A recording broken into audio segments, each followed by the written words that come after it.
ની એજ ની અંદર શું થશે એન્ટેરિયર પિટ્યુટરી ગ્લેન્ડ ની અંદર under the influence of gonadotropical release hormones in the hypothalamus માંથી gonadotropical release hormones આવે પિટ્યુટરી ગ્લેન્ડ માંથી પહેલો હોર્મોન સિક્રેશન થશે FSH આવશે ક્યાં ઉપર પ્રાઇમરી ફોલિકલ ઉપર જેવો એક્ટિવેટ થશે ત્યારે સ્ટિમ્યુલેટ થશે ત્યારે બનશે secondary follicle under the influence of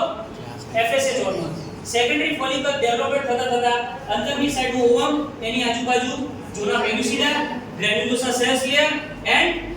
theca interna and theca externa and theca externa secret કરશે estrogen hormones okay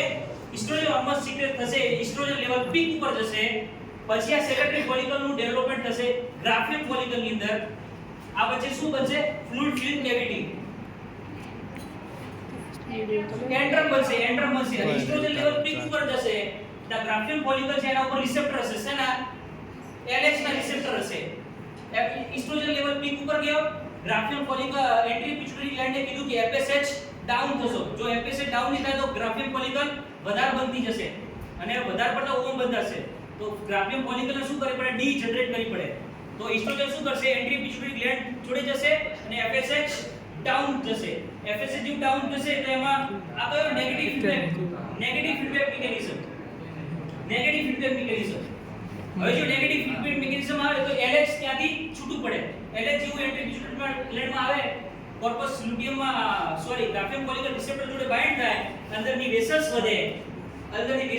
vessel dilate થાય અને પ્રોટીયોલાઇટિક એન્ઝાઇમ્સ સિક્રેટ થાય જો પ્રોટીયોલાઇટિક એન્ઝાઇમ સિક્રેશન થાય પ્રોટીનનું ડિગ્રેડેશન થાય અંદર તો ફ્લુઇડની વેસલ્સ વધે અહીંયા અંદર એન્ટરમના ફ્લુઇડની અંદર શું બનશે પ્રેશર વધે તો શું થાય પાર્ટી પડે એટલે ઓવમ જ્યાં શું થાય આ થયું ઓવ્યુલેશનમાં ઓવમ છૂટું પડ્યું ઓવમ જેવું છૂટું પડ્યું ત્યારે શું આવશે ફેલોપિયન ટ્યુબ ની અંદર જેવું ઓવમ છૂટું પડ્યું તો આ શું બન્યું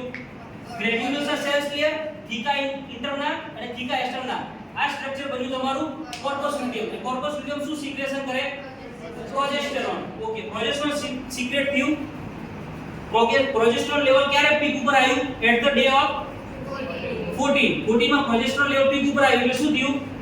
અંદરની જે યુટ્રાઇન ની જે એન્ડોથેલિયમ લેયર હતું ત્યાં બ્લડ સપ્લાય વધ્યું increase the thickness as well as increase the secretion પછી આ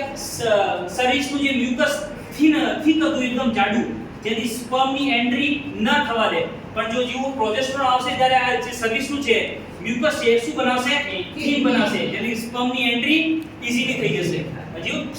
ઈઝીલી એન્ટ્રી થાય સ્પર્મ સ્પર્મ નું ફર્ટિલાઇઝેશન થાય જાયગોટ બને મોરુલા બને બ્લાસ્ટોસાઇટ બને અને પછી આવે ટ્રોફોપ્લાસ્ટ સેલ્સ માંથી બને તમારું HCG હ્યુમન કોરિયોનિક ગોનાડોટ્રોપિક હોર્મોન્સ અને એ કેના એનાલોગ છે LH નો ભાઈ છે 23 માં દિવસે LH ઓછો થઈ જશે ઓટોમેટિક પણ જે LH ઓછો થાય તો કોર્પસ લ્યુટિયમ ડી જનરેટ થઈ શકે છે પણ નહીં થતો એનું કારણ શું છે HCG તમારી યુરિન ની અંદર બી આવે મોર્નિંગ ની અંદર જે તમે પ્રેગ્નન્સી ટેસ્ટ કરાવો છો યુરિન ની અંદર આ હોર્મોન્સ આવે HCG okay plus blood report કરાવો તો તેમાં બી એલિવેટેડ આવે એન્ઝાઇમ્સ HCG રિપોર્ટ તો HCG રિપોર્ટ તો જશે એ કોને સંભાળશે કોર્પસ લ્યુટિયમને સંભાળશે એનો મતલબ પ્રોજેસ્ટેરોન નું લેવલ જળવાઈ રહેશે પ્રોજેસ્ટેરોન લેવલ જેટલું જળવાઈ રહે એનો મતલબ અહીંયા અંદર શેડિંગ થશે કે ના થાય કેમ પ્રોજેસ્ટેરોન છે વેસલ્સ ડાયલેટ રહે છે અહીંયા અંદર ન્યુટ્રિશન મળી રહે છે increase the secretion of gland as well as thinness of the cervix progesterone રહેશે બટ જો પ્રેગ્નન્સી નહીં થઈ તો શું થશે ઓવમ અહીંયા આગળ પડ્યો રહેશે વેટિંગ રહેશે જો 3 દિવસની અંદર સ્પર્મ નહીં આવે તો ફર્ટિલાઇઝેશન નહીં થાય 24 25 26 દિવસ સુધી life span of the corpus luteum is 12 days corpus luteum 12 દિવસ સુધી રહેશે પછી ઓટોમેટિક LH નોર્મલી ઘટવાનું ચાલુ થઈ જશે LH જેવું ઘટશે તો કોર્પસ લ્યુટિયમ HCG ની રાહ દેખશે પણ HCG બન્યો નહીં કેમ પ્રેગ્નન્સી થઈ નહીં કોર્પસ લ્યુટિયમ દાખલા તરીકે નહીં આવે ના બને LH ના આવે અંદર તો કોર્પસ લ્યુટિયમ સર્વાઇવલ થવાનું ના થાય તો ડી જનરેટ થાય ત્યારે શેમાં ફેરવાય કોર્પસ આલ્બિકસ ની અંદર કોર્પસ આલ્બિકસ ની ફેરવાય અને પ્રોજેસ્ટેરોન લેવલ ડાઉન જાય જેવું પ્રોજેસ્ટેરોન લેવલ ડાઉન જાય તો અહીંયાની જે વેસલ્સ હોય એની શું થાય સ્પાઝમ આવે જેવું સ્પાઝમ આવે ત્યાં એની બ્લડ સપ્લાય ઘટે નેક્રોસિસ થાય ઇસ્ચેમિક થાય અને એન્ડોમેટ્રિયમનું શેડિંગ થાય એટ ધ ડે ઓફ 28 અને આ મેન્સ્ટ્રુઅલ સાયકલ કેટલા દિવસ સુધી ચાલે? આવું શેડિંગ કેટલા દિવસ સુધી ચાલે? 3 થી 4 દિવસ યા 5 દિવસ. અને જો વધારે ચાલે 6 કે 7 દિવસ હોય તો મેનોરેજિયા હોય, પોલીમેનોરેજિયા હોય. ઓકે, મેટ્રોરેજિયા કોને કહેવાય? irregular cycle in bleeding in between the period. 14મા દિવસે બ્લીડિંગ, 18મા દિવસે બ્લીડિંગ, 21મા દિવસે બ્લીડિંગ, 22મા દિવસે બ્લીડિંગ, irregular cycles. અને એ બી ભાઈ હેવી મેન્સ્ટ્રુઅલ સાયકલ્સ. ઓકે, ખબર પડી? ડન. અને સીડિંગ થયું કેના? તો સીડિંગ થવા માટે કયા હોર્મોન જવાબદાર છે?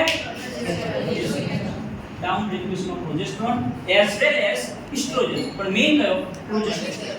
બધા છેલ્લે હોર્મોન્સ લેવલ ડાઉન જાય. હવે જેવા ડાઉન જાય, પ્રોજેસ્ટેરોન ડાઉન જાય, એસ્ટ્રોજન ડાઉન જાય, ત્યારે